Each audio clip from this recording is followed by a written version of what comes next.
بسم الله الرحمن الرحيم.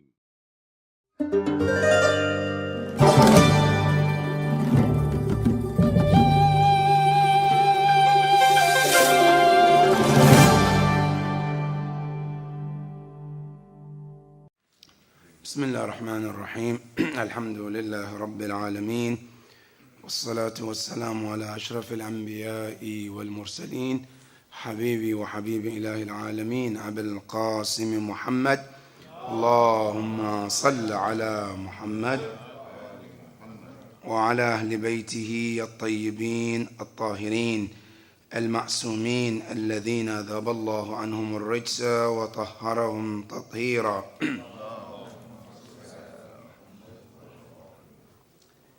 قال أمير المؤمنين علي عليه السلام: فإن الشاذ من الناس للشيطان كما أن الشاذ من الغنم للذئب، ألا من دعا إلى هذا الشعار فاقتلوه ولو كان تحت عمامتي هذه، فإنما حكم الحكمان ليحيى ما أحيا القرآن ويميت ما أمات القرآن، وإحياؤه الاجتماع عليه وإماتته الافتراق عنه، فإن جرنا القرآن إليهم اتبعناهم، وإن جرهم إلينا اتبعونا، فلم آتي لا أبا لكم بجرا ولا ختلتكم عن أمركم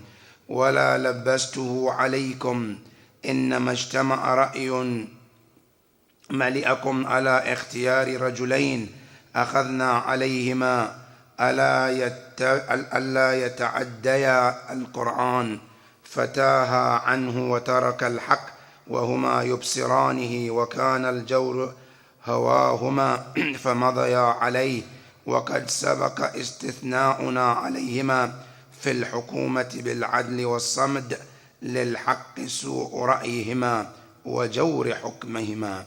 وصدق أمير المؤمنين علي عليه السلام. اللهم صل على. In continuation of khutbah 126, which Imam Ali alayhi salam was addressing Khawarij, the enemies of Allah and the enemies of the Prophet and Ahlul Bayt alayhim salam. Let me say the word Khawarij that we use today. It is known to describe people who came out in disagreeing of Imam Ali alayhi salam, in disobedience to Imam Ali alayhi salam, in standing against Imam Ali alayhi salam. Because Khawarij, from the word Khariji, Kharij, who came out to stand against Imam Ali alayhi salam, called Khariji. Now, this word can be applied today on a person who not necessarily they came out and said to Imam Ali, La hukma illa lillah. By action, I can be Khariji too. The same way today when we talk the word Jahiliyyah, it's a term which was used at the time of before the Prophet came, called Asrul Jahiliyyah, the era of ignorance, where people were living a life without Islam. They were living a life of a jungle. Then the Prophet came and brought them civilization. He brought them the light. The Quran says, Allahu waliyyu alladhina amanu yukhrijuhum min adh-dhulumati ila nur. They are in the darkness and Allah takes them out of darkness to the lightness. Now, if a person at this age, at this time that we live in this century, he lives the life of Jahiliyyah, what do we call him? Jahili too. Doesn't matter whether the person was never at the time before Rasulullah, whether the person didn't say it. As long as you live the life of that time, then you can be called Khariji. The same thing applies to, also the same thing today when we call the word Khariji. Yes, it was used for those people at the time of Imam Ali alayhi salam. But if I act like them today, I can be called Khariji too. And the reason why I'm saying this, because sometimes when we talk about those things, at-tabarri, at-tawalli, and all of that, then we look at far away. And sometimes it applies to us. You know, sometimes I say, I do tabarri, denounce the enemies of Ahlul Bayt. But when I look, I may call myself Shia, I have turba, I do ma'tam. But guess what? If my action is the same as those enemies, then I'm one of them too. There's no difference between me and them. And that is the point that I want to make here, that Imam Ali alayhi salam, when he was addressing the Khawarij, it's not necessarily those people and that's it. It can apply today, it can apply future, and it continue to the day of judgment. So Imam Ali alayhi salam, as he was addressing in this khutbah about being together, about unity among the Muslim Ummah, then he goes to the point where he says, فَإِنَّ الشَّاذَ مِنَ النَّاسِ لِلشَّيْطَانِ. Imam Ali alayhi salam, he cautioned us. Ash-shadh is a person who isolate themselves.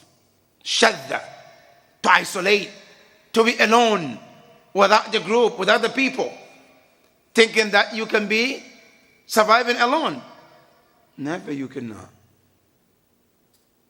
Imam Ali alayhi salam, he said, فَإِنَّ الشَّاذَ مِنَ النَّاسِ لِلشَّيْطَانِ. When I isolate myself, then guess what? He said, you become a target of shaitan. Definitely.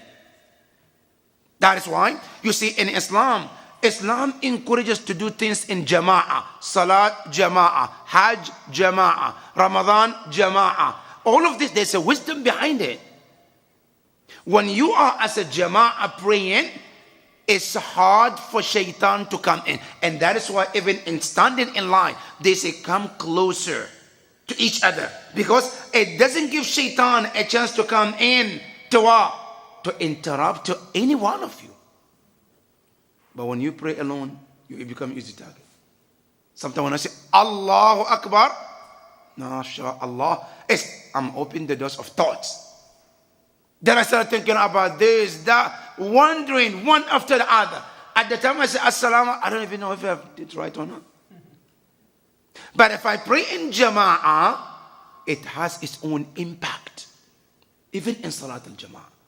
The same thing when I fast in the month of Ramadan. If I choose, no, I'm going to travel in the month of Ramadan and do my fasting at a time. The benefit that you get in the month of Ramadan by fasting with the Jama'ah is definitely different.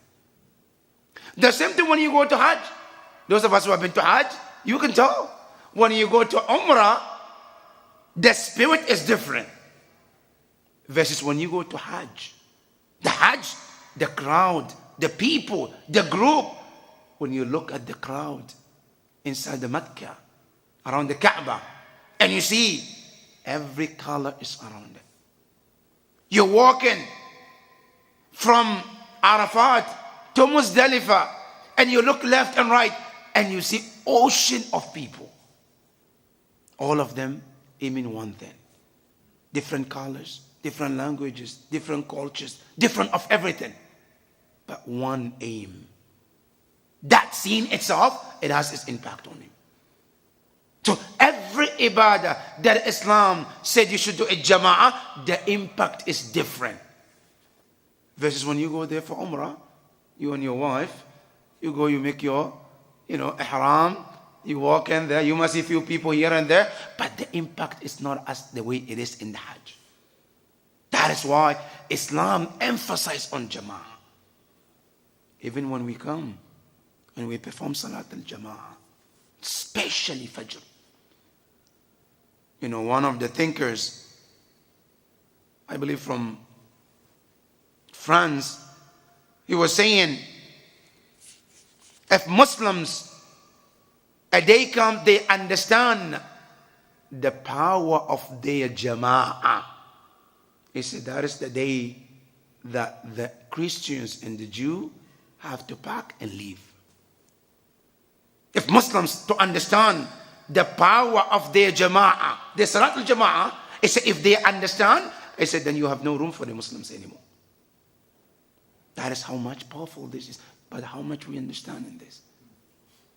The salat al-jama'ah is everything in jama'ah. It's so important. When you go to the hadith, Jibreel alayhi salam, he said, تمنيت أن أكون من بني آدم لسبع. Jibreel, he said, I wish I am a human being. This is mind-blowing. We want to become angels. If somebody is great, say, oh, he's an angel. How great he is, right? Now, Jibreel said, I wish I am human being so I can do one of the 7 things people do. The first one, he says, as-salatu fil jama'ah. So I can pray in jama'ah. See, Jibreel understand the value of this jama'ah. He said, I wish I am human so I can be part of it. But we are humans, but we don't understand it. The power of this salat al-jama'ah. Imam Ali alayhi salam, he said, when a person isolates themselves and they decide to become alone, that is when they become an easy target. And this is the fact, brothers and sisters. Now, even non-Muslims understood this power. How powerful you can be when you become together. Today, look at the fact, Europeans. How did the Europeans have the influence in the world today versus before they came together? The influence of the Europeans today is definitely different compared to what they used to be when they were separated as different countries. Forget about them as a power, as a country. Even the currency today, as a euro, the power of the currency is different compared to what it used to be. But what gave them that power? Togetherness. Being as one, give them that power. That's what Imam Ali is trying to emphasize on us, to make sure that we understand the importance of jama'ah. He says, "Ala wa fa inna shadha min al-nasi lish-shaytan." And then he goes to give practical example. He says, "Kama anna shadha min al-ghanam lidh-dhi'b." He said the same way when an animal, a goat or a sheep, run away from the others, it becomes easy for the fox. It's easy target. Easy. But if they are as a group, it's very hard. And if you watch Animal Planet, it's the same thing. When you look at the lions, a lot of animals can be moving around. It's very hard for him to run and catch one of them. But what did he do? He look around and see one of them who takes different route. Then it becomes an easy target. And in 99%, he gets them too. Because at that point, the others are in one direction, this one is in one direction, an easy target. Sometimes if there are 3-4 lions, oh, mashallah, it's easy. Or tigers, it's easy. Why? Because it's just alone. But if they are together, it becomes harder for the enemy to attack. And that is what Imam Ali is telling us. He said, "Kama anna ash-shadha min al-ghanami lidh-dhi'b." It's easy target. That's what Imam Ali alayhi salam says. And then he continued to tell us about this important message. He says, "Ala man da'a ila hadha ash-shi'ar faqtuluh." Whoever calls for separation, disunity, Imam Ali alayhi salam, he says he has a consequence. Alright?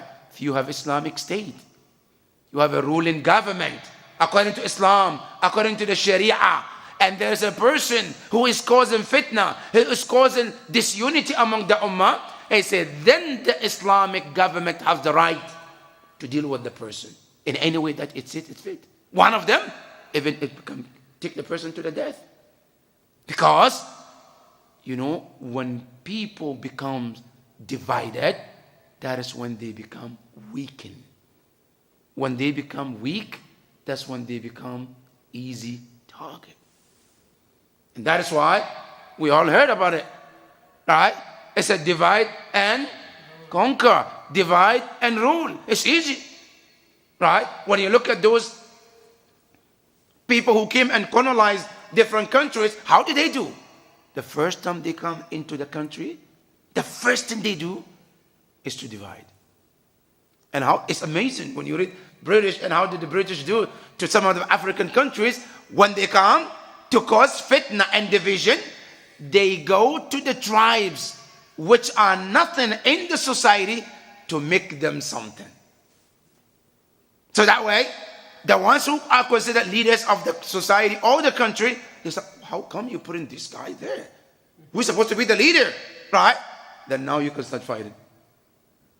Now they start and watch, right? Now as they watch you fight each other, then they come inside one group and then defeat the other. As if they defeat the first one, then the second one is easy target, done deal. They take the control. That's the tactics. Sometimes, no, they wait until when they are about to leave the country. All right? Now they want to leave. What do? They find the weakest tribe and make them the leader. And they live in their country and they watch how these people fight each other, kill each other, and they watch it. And sometimes they stay in there, but they support in one country, under the rug. They send, they help, and they help. And as soon as that is able to defeat, then they come in. That's the strategy. Imam Ali alayhi salam, he warns us too about that. He says, if you find either a group or a person who is trying to cause this fitna among the Muslim ummah, he says he or she has to be dealt with different consequences. And one can be faqtulu, as he says. Because Allah subhanahu wa ta'ala has forbid any type of disunity among the ummah. Inna hadhihi ummatukum ummatun wahida wa ana rabbukum fa'budun. Allah subhanahu wa ta'ala said in the Quran, in another ayah, he said, وَلَا تَنَازَعُوا فَتَفْشَلُوا وَتَذْهَبُ رِيحُكُمْ. Allah subhanahu wa ta'ala said, do not dispute. Take some of the things that is not important to make it important, arguing. No, you're a kafir. No, you're a Muslim. No, you're this. You name calling. And then later, it causes us to disunity, to divide and become weakened. And the enemy becomes stronger. Imam Ali alayhi salam, he says, whenever a person decides to cause that fitna, Imam Ali alayhi salam, he said he deserved the consequences. He said, وَلَوْ كَانَ تَحْتَ إِمَامَتِي هَذِهِ. Even if the person happened to be under the turban of Imam Ali. Which is an expression. Which means, even if the person happened to be the closest one to him. Division is not something that Islam allows. The Prophet ﷺ, when you look at his life, when he came from the beginning, it was about unity. When he moved to Medina, the first thing he did, to unite my ummah. Everything is about unity in Islam. The Prophet Imam Ali alayhi salam, he then continued to say, فَإِنَّمَا حُكِّمَ الْحَكَمَانِ لِيُحْيَى مَا أَحْيَى الْقُرْآنِ وَيُمِيتَ ما أمات القرآن وإحياء الاجتماع إليه. Imam Ali alayhi salam, he says, here is the thing that Allah subhanahu wa ta'ala has made. Imam Ali alayhi salam says, suddenly you are the most evil of all persons are those whom Satan has put on his lines and thrown out into his wayless land. With regard to me, Imam Ali alayhi salam, he also talks about how some people can be manipulated and taken by the shaitan. And then he's warning all of us. As he says, beware, whoever calls to these cause, kill him, even though he may be under my headband of mine. Certainly the two arbitrators are appointed to revive what the Quran review. Imam Ali talks about the time when he was talking to those Khawarij and was trying to reconcile and come to the common ground. And he said the two arbitrators that were brought, one from the side of Imam Ali, one was the side of the Khawarij. He said these two were brought to come and do what the Quran was calling for, which is for peace and unity. Imam Ali was addressing that. He said those two individuals, the arbitrators, they were appointed to revive what the Quran revives and to destroy what the Quran destroys, which is, what is the Quran revives? Unity. What is the Quran destroys? Disunity. And Quran says in so many places, Ya ayyuhalladhina amanu, Allah subhanahu wa ta'ala called the believers, ati'u Allah wa ati'u Rasul wa atasimu bihablillahi jami'an wa la tafarraqu. Do not divide. That's what the Quran calls. Quran and Allah and Islam refuses to accept division among the ummah. Imam Ali alayhi salam, he then continued to say, not only that, revival means to unite in the matter, to unite on it, which is when we call about reviving what Allah has want us to revive, is nothing but the unity. The unity is what Allah subhanahu wa ta'ala wants us to revive. You know, it's amazing when you go to the Islam. Islam is so amazing. In everything, Islam invites us about unity and being together. Even food.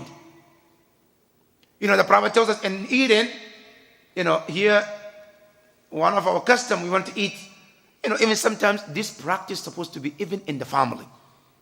Sometimes in the family, everybody takes their food. This one is sitting in the living room. This one going to his bedroom. This one is sitting here. In Islam, even eating is recommended to eat as a group, as a family. The Prophet says, خير الطعام ما كثرت عليه الأيدي. خير الطعام, the best of the food is the food that there are many hands on it. This food that we eat as a family, when we sit together and eat, there is more barakah in it as a family. In one of the hadith, the Prophet says, يَدُ اللَّهِ مَعَ الْجَمَاعَةِ. الْيَدْ مَنَ الْقُدْرَةِ. يَدُ اللَّهِ مَعَ الْجَمَاعَةِ. The power of Allah is with those who are united. We cannot have the power if we are not united. That's how Islam is so in particular. Not only that, Islam teaches when you travel, don't travel alone. Be in Jama'ah. When you sleep, Islam discourages even sleeping in a room. It's makruh to sleep alone. Because this can happen at night. You needed somebody, you become sick.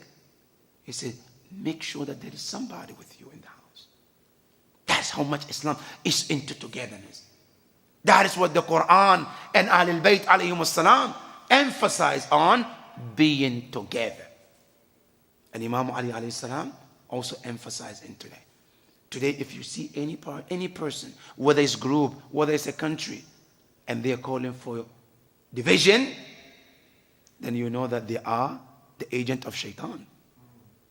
If you see any person, any country, with the title of Islam, or with the title of Islamic State, or Islamic country, and they're causing division, then you know they are the agent of shaitan. The agent of Allah will never call for disunity. Now you look in the Quran. Allah telling us in our Quran, He said, Ya Rasulullah, tell the Christians, tell the Jews to come so you and them can find a common ground for unity. قل يا أهل الكتاب تعالوا إلى كلمة سواء بيننا وبينكم. Allah said to the Prophet, tell them to find a common ground between Christians and the Jews so that you have unity with them. Now, if Quran and Allah will tell the Prophet to call those people to come and unite, now what do you think about among the Muslims themselves? That is why when you look in the Quran, Quran is always about unity. And that's what the same thing Imam Ali is called. He's telling those people, he said to them, he said, the reason when we are asking for arbitration is nothing but to revive what Allah and the Quran ask us to revive, which is unity, and destroy what the Quran and Allah destroys, which is division. That's what Imam Ali alayhi salam continued to say. And Imam Ali alayhi salam, not only that, he continued to address the importance of unity. And he says, if the Quran drives us to them, we should follow them. Look how humble Imam Ali could be. He says, if Quran tells us to follow them, Khawarij, he said we will follow them.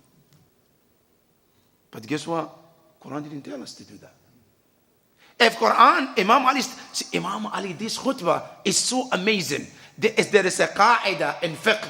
It's called Qa'idatul Ilzam. Qa'idatul Ilzam, which means, they says, Alzimuhum bima alzamu bihi anfusahum. It's a qaida in fiqh. Which means, it's a take them on what they made a rule on themselves. Whatever they made a rule upon themselves, it's a take it on them. What is it? For example, in Christianity, the way they get married is not the way we get married. The way we get married is different than the way they are. The way they divorce is different than the way we get divorced, right? But now Quran and Islam says, if two Christians, husband and wife, they said we are divorced according to their way, even though it's not the right way, according to us, it's about we're going to take all their words for it and say they divorced. Not because they did it the way we want or the way we believe is the right. No, because that is how they believe and they put this on themselves. Imam Ali is using the same qaida on Khawarij. Khawarij, they claim they only follow Quran. Right? Imam Ali said, okay, let's take the Quran as you say. Right? Now, if you have any proof from the Quran which tells me, Ali, and my people to follow you, Khawarij, they say we will follow you. If you have any proof. But if you don't, and Quran says otherwise, to follow me, then what would you do? It's the Quran that you claim that's the only thing that you believe and you follow, right? Now, if the Quran says follow Ali, the Quran says, Ya ayyuhalladhina amanu ati'u Allah wa ati'u Rasul wa ulul amri minkum. Just one of them is Imam Ali. Are you going to follow Ali? Or are you going to turn it back because it doesn't fit what you want to in your life? Which one? That was the question that Imam Ali is telling them. If this is to go the other way around, I say we would follow. Because we are the followers of Allah and the Quran. But are they willing to listen to this, which Imam Ali is telling them? Imam Ali alayhi salam, he continued to say to them, if the Quran drives us to them, we will follow them. And if it drives them to us, they should follow us. But you think, is this a fair judgment? Of course it's fair judgment. Alright? Because if we make the Quran to be the ground, to make the rule, to make the Quran to make the deciding factor, right? And the Quran comes and says, no, follow Khawarij. Imam Ali said, we will follow. No question about it. But here's the question. If the Quran, the same deciding factor, say follow Ali, will they follow it? Of course not. And that's exactly what happened. They know. Because Imam Ali was trying to make a point that, okay, you calling Quran, you making, what do you call name? You naming Quran that Quran is everything. Now, if that Quran is to tell you, follow Ali, would you follow Ali? And they saw that. There were clear evidence that Allah and the Prophet and the Quran told them to follow Ali. But guess what? They refused to follow. Why? Because the reality is, it's not about Quran. The reality is, it's not about Ali. The reality is about Hubbun Nafs. Hubbun Nafs and Hubbun Dunya. The Khawarij was created for these two reasons. Hubbun Nafs and Hubbun Dunya. A lot of them, the reason why they took, side of against Imam Ali was because of dunya. They wanted positions, powers, And Imam Ali did not, and they tend to be Khawarij. But the last thing I want to say today, brothers, just put ourselves today. If our 12th Imam is to come today, and he said something that I do not agree with, what would I do? And it's one side. He's standing right here, right? And he said things that it doesn't sit well with me. Things that I don't want. Things doesn't make sense to me. Things I don't see eye to eye with him. Am I going to say, I'm going to be here, or I'm going to side with him? That's the question. Because today we're talking about Khawarij, how they took a stand against the Imam of their time. Because when we say Imam al-Zaman, it doesn't apply to the Imam of our time only. Imam Ali was Imam al-Zaman, but of that time. Imam Ali, Imam Hassan was Imam al-Zaman, but what? For that time. Every Imam was Imam of his time. Now, if the 12th Imam is right now here, and he took a stand, and he tells me, or you, or all of us, something doesn't sit with us, am I going to say, Sam'an wa ta'atan, or Sam'an wa asayna? We heard, but we disobeyed. Or we heard and obeyed. Which one of them? That's the question that I want us to digest. Because it's not about Khawarij. This is a past. It's a history today. But the reality is today, if I am to be in front of my 12th Imam, and he tells me something I don't like, I don't see eye to eye, whether I said, Sami'na wa ata'na, or Sami'na wa asayna. Which one of them? Which one am I? In which group? And that is the lesson tonight. This morning, walhamdulillah rabbil alameen, wa sallallahu ala Muhammad wa ali Muhammad.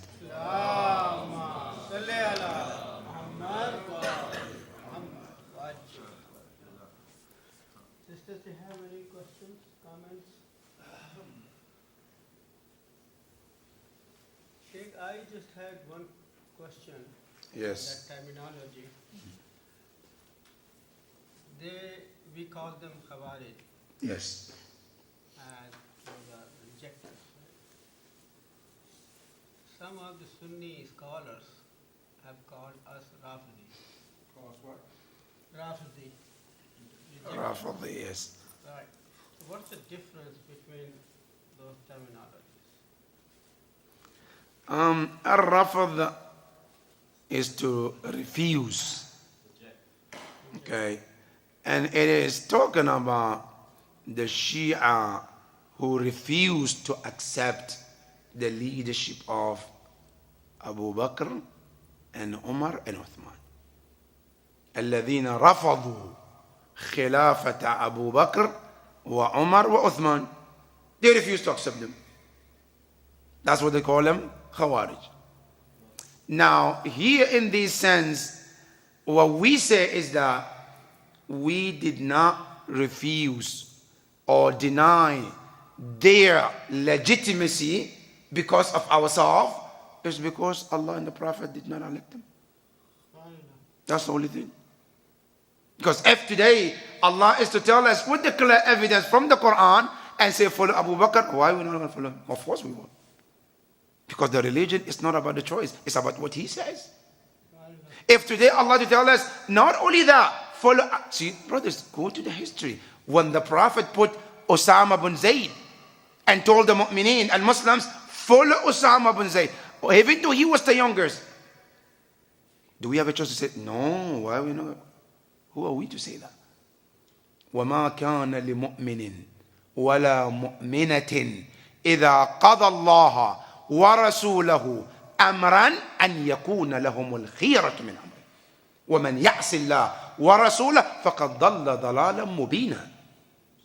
Allah was very clear. He says, a mu'min is a person that when Allah and the Prophet made a rule, a command, they don't make a choice and say, no, I have to do something else. No. He said, then do. If there is an evidence that Allah in the Quran or the Hadith that Allah told the Muslimin that follow Abu Bakr wallahi, we will follow that. If there is any evidence from the Quran or Hadith that Allah said, follow Umar, wallahi, we will follow. Because the religion is not a choice, it's not a joke. It's what? It's a command from Allah, but there's none. What we have is Allah told us to follow Ahlul Bayt after the Prophet. What we have, evidence from the Quran and the Sunnah, is what the Prophet said. And it's mentioned in so many hadith. You check all the Kutub al-Muslimin and see what the Prophet says, who to be after him. In so many places, Inni tarikun, inni mukhallifun. That's what he says. الثقلين كتاب الله وإترة أهل بيتي ما إن تمسكتم بهما لن تضلوا بعدي. So you can call people rejectors, Rafida, you can call them, but the reality is the one that Allah, brothers, you go to the history and check what the Umar ibn al-Khattab said about choosing Abu Bakr. What did he say? He says, choosing Abu Bakr, it was a fitna. Allah prevented us from it. He said, Umar ibn al-Khattab. And he was the leader of everything that happened in Saqifa. But later he says, choosing Abu Bakr, kana fitnatan wa kana Allahu min sharriha. If Allah subhanahu wa ta'ala is to choose, why will he be fitna? But he himself is saying that it was a trial that Allah prevented. If the consequence is to come, it would have been disaster. That's what he says. So how can we follow a person we know that Allah did not appoint? So they can call us Rafidi, but Khariji, no, this was term, was meaning the people who came out against the Imam that was chosen by Allah and the Prophet. So that's the difference between Rafidi and Khariji.